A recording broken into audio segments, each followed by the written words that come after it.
16 anos se passaram aqui na Terra e em 1999 a trama de uma galáxia muito distante está de volta às telonas. Esse é o Pensando Fora da Caixa e hoje nós vamos continuar falando sobre a representação feminina na produção cinematográfica de Star Wars.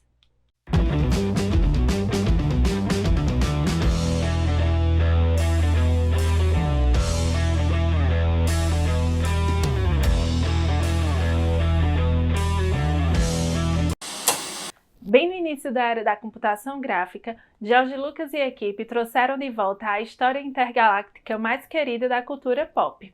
A trilogia, que se estendeu até 2005, conta a história dos fatos que antecederam a saga anterior.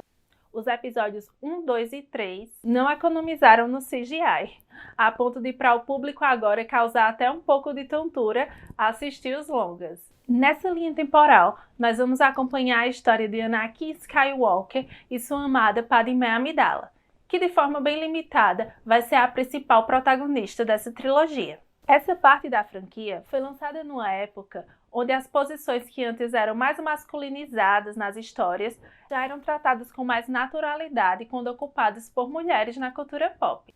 A cultura tecnológica também estava em ascensão e personagens femininas fortes eram comuns em videogames, filmes, séries, embora muitas vezes tratadas de forma sexualizada.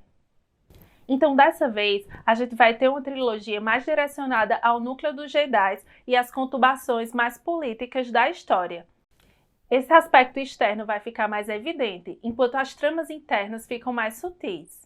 Como todo mundo já sabe, o grande ápice dessa trilogia é a gente acompanhar Anakin Skywalker se tornar o temível Darth Vader. Bem-vindo, Lord Vader. Esperávamos o senhor.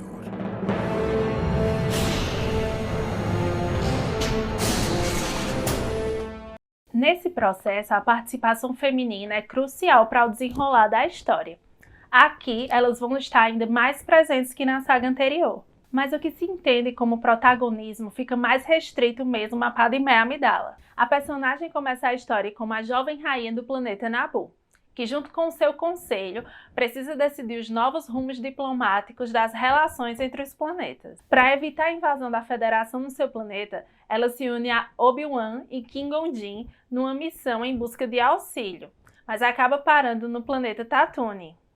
Lá ela vai encontrar o jovem Anakin, ainda com 8 anos de idade, e eles vão ter o seu primeiro contato. Já no segundo longa, depois de ter deixado de ser rainha, Padmé tenta agora como senadora convencer o Senado a não criar um exército. Nesse meio tempo, a jovem começa a sofrer alguns atentados, e o Conselho Jedi resolve enviar o já jovem Anakin Skywalker para protegê-la. Nesse momento, o romance que resulta em Luke e Leia dá início, até o seu destino trágico. Mestre, onde está Padmé? Ela está a salvo. Ela está bem. Parece que em seu ódio, você a matou. Eu? Não pode ser. Ela estava viva. Eu senti. Por esse aspecto mais grandioso presente nesse universo retratado aqui nessa trilogia, se atentar a relações de homens e mulheres fica um pouco em segundo plano. Mas isso não quer dizer que algumas coisas não podem ser observadas. Os figurinos. Se na primeira trilogia os figurinos tentavam exprimir a personalidade das personagens, aqui, pelo menos até a metade do segundo longa, eles são bem ousados. Olha, eu não sei se foi criatividade, mas eles mergulharam mesmo na fantasia. As vestimentas, principalmente de Padmé como rainha, transitavam entre adereços egípcios, orientais, ocidentais, tudo ao mesmo tempo. Era tanta informação que não dava para reconhecer a pessoa por trás da fantasia. E entra ali nos anos 2000, ali, né, que o pessoal já é uma cultura de moda assim, mais diferente. E também eu acho que tem a ver um pouco com a personagem da Padmé, né? Que a Padmé, por ela sozinha, ela não fez tanta coisa. Então coloca ali coisas mais extravagantes, chama a atenção de outras formas para poder dar um pouco mais de presença para a personagem, né? Eu acho que Padmé, das três assim, principais, eu acho que Padmé é a mais apagada. Eu acho que a presença dela nos filmes é mais apagada. Além disso, todo esse exagero pode ter sido proposital, já que Padmé usa uma sósia nos primeiros filmes para não ser importunada como rainha nem como senadora. Então toda essa falta de personificação da personagem pode ter servido para que ela não fosse reconhecida. No decorrer da trama, ela segue usando vestimentas que ora lembram aspectos mais futurísticos dos anos 2000, ora lembram algo mais romântico, ou ora lembram aspectos religiosos, como quando ela aparece cobrindo os cabelos. O fato é que existe muita informação visual em volta da personagem. Isso também porque ela transita muito de posições, sejam pessoais, sejam políticas, resultando no seu último traje, que é o seu traje fúnebre, onde ela transmite um pouco mais de pureza e inocência de quem acreditou em Anakin Skywalker até seu fim.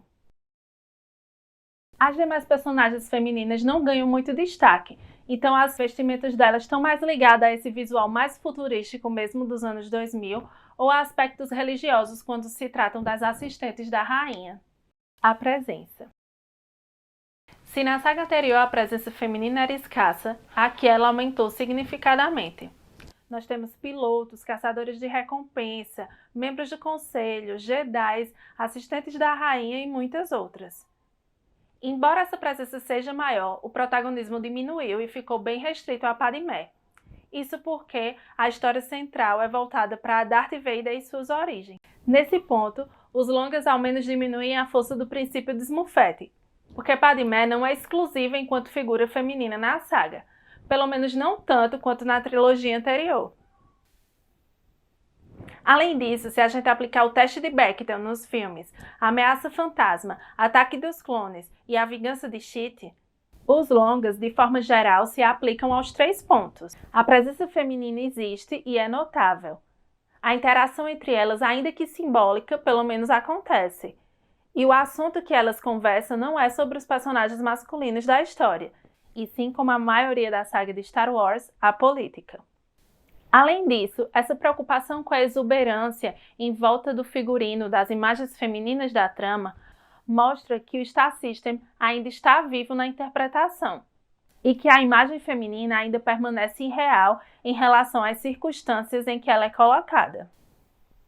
Daí a maneira como isso vai sendo conduzido na narrativa pode ser positivo ou negativo, uma vez que a exuberância pode atrair a atenção excessiva para a aparência e não para a atuação, reduzindo assim a atenção em relação à profundidade da personagem. Mesmo com tudo isso, a personagem Padmé sustenta muito bem uma figura política e se coloca sempre à frente do seu povo para salvá-lo, além de demonstrar força suficiente no que acredita, a ponto de não ceder aos apelos de Anakin quando já está para se tornar Darth Vader, trazendo assim, por meio do lado da luz e de sacrifício, aquilo que seria a última esperança para a galáxia. Esse vídeo vai ficando por aqui e no próximo vídeo a gente vai analisar a representação feminina na produção de Star Wars na última saga. Curte e compartilhe com seus amigos.